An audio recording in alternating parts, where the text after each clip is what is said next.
Merci, Monsieur le Président.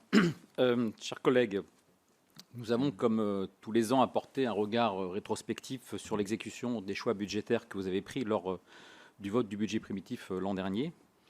Et comme l'an dernier, mon intervention sera relativement courte, car il ne s'agit pas ici de reprendre point à point les diverses délibérations qui ont jalonné l'année passée et qui se retrouvent d'une certaine manière retracées ici dans le déroulé du compte administratif.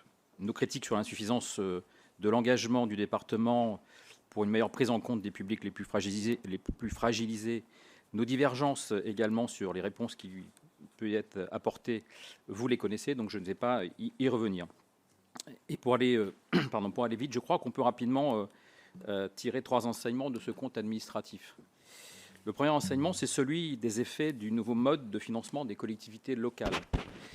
L'année 2003 a été incontestablement une année difficile pour les collectivités, peut-être plus pour certaines que pour d'autres. Conséquence d'une part des réformes liées au financement des collectivités et au transfert de fiscalité qui lui sont associées.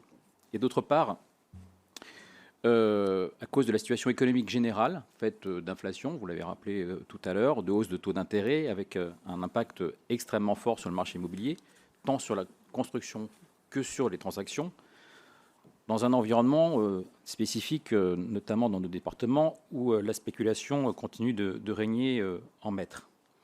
Conséquence pour les collectivités, une baisse des produits de la fiscalité indirecte, M. Sonnot l'a rappelé à l'instant, principalement des droits de mutation à titre onéreux.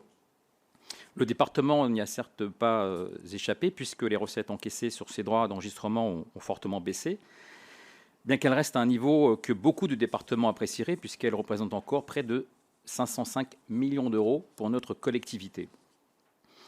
La chute des MTO a donc marqué de manière forte l'année 2023.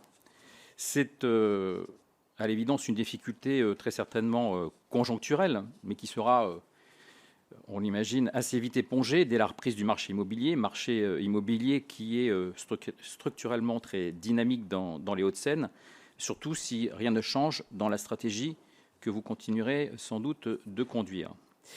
Autre conséquence de la crise de l'immobilier, toujours en termes de fiscalité, c'est la baisse de la taxe d'aménagement qui, elle également, est divisée par 2, même si son montant est bien moindre. Tout ceci a été un peu atténué quand même par la fraction de TVA que nous recevons maintenant en compensation de la suppression de la part de la CVAE. Transfert d'une part de ceci, transfert d'une part de cela, péréquation à différents niveaux, attribution de compensation, etc., etc.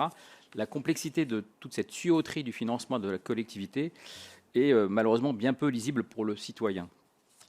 Tout ceci illustre malheureusement les effets des récentes réformes du financement des collectivités locales sur lesquelles nous avons, me semble-t-il, un avis commun sur la fragilisation de leur financement qu'elles provoquent, avec une dépendance de plus en plus forte à des dotations diverses dont on ne maîtrise pas le niveau, et un département qui ne peut plus lever l'impôt et n'a donc plus de levier d'ajustement à sa main. Et je ne peux que me délecter d'entendre dans vos bouches diverses, dans vos prises de parole diverses, la défense de l'impôt et le maintien de l'impôt.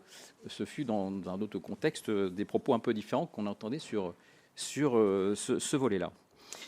Le deuxième enseignement, c'est très rapidement, c'est finalement l'augmentation en trompe-l'œil des dépenses liées à la compétence principale du département sur le social. Si on les regarde très, très rapidement, sur l'exécution budgétaire qui a été réalisée en section de fonctionnement à hauteur de 80%, je ne vais pas m'engager dans une lecture fine des postes, mais à beaucoup d'égards, je pourrais presque faire les mêmes remarques que l'an dernier sur l'exécution du budget 2022, puisque la faible augmentation des dépenses réelles de fonctionnement entre 2022 et 2023 est essentiellement du fait de dépenses contraintes liées aux diverses revalorisations salariales dans le champ social et médico-social, mais aussi à la hausse du point d'indice pour les fonctionnaires ou encore à la revalorisation des allocations individuelles. Et si on neutralise ces hausses contraintes, finalement, les dépenses relatives aux actions sociales ont stagné, voire ont baissé, excepté peut-être pour celles consacrées à la protection de l'enfance. Comme par exemple pour le parcours petite enfance, où les dépenses ont finalement baissé sur 2022 de plus de 10%, 11% exactement, avec le transfert progressif des crèches vers les villes, le département continuant de préparer tout doucement le transfert de sa compétence sur ce sujet. Mais je pense que les villes, un jour, qui ont pris ce chemin-là, se mordront les doigts d'être rentrées dans ce mécanisme, mais je ne vais pas rentrer plus avant là-dessus. Sur le reste des dépenses sociales, sur le parcours bénéficiaire du RSA, sur le soutien à la parentalité, sur les publics fragilisés, 2023 aura été l'année de la stagnation de la dépense, comme si finalement les besoins n'avaient pas évolué sur la période.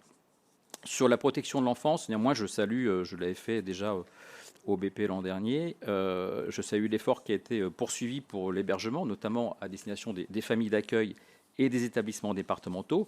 Le budget alloué aux résidences hôtelières pour cette année 2023, qui, dans le rapport d'ailleurs, sont maintenant pudiquement appelées résidences éducatives. Donc ces résidences hôtelières, le budget alloué à ces résidences hôtelières a été en diminution, signe très certainement qu'on en sort progressivement, mais sans doute pas assez vite. Troisième enseignement, pour terminer, il pourrait se résumer à une phrase très simple, hein, vous l'avez déjà un peu suggéré dans votre intervention, Monsieur Baguet. Finalement, quand on a été riche, c'est difficile de devoir perdre le magot, puisque c'est le constat que vous faites ce matin. Et quand on a connu l'opulence, c'est difficile de revenir à une situation un peu plus normale. Et nous ne sommes pas encore, effectivement, en période de totale vache maigre, mais les temps ont été un peu plus difficiles l'an passé, et le niveau de l'exorbitant excédent de fonctionnement que l'on dégageait chaque année s'en est ressenti, vous l'avez précisé, un excédent qui, d'une certaine manière, revient à des niveaux plus normaux, un peu moins d'une centaine de millions d'euros, 99 millions d'euros exactement d'excédent en section de fonctionnement. Mais je pense qu'il n'est pas besoin de paniquer, car sans doute il est fort à parier que dès que la fiscalité indirecte retrouvera son niveau de croisière passé, le département pourra à nouveau annoncer des excédents records, sauf s'il s'engage à dépenser plus pour renforcer les actions sociales et de soutien aux populations les plus fragiles, ce que nous appelons toujours de nos voeux depuis longtemps. Mais nous ne croyons assez peu à cette probabilité.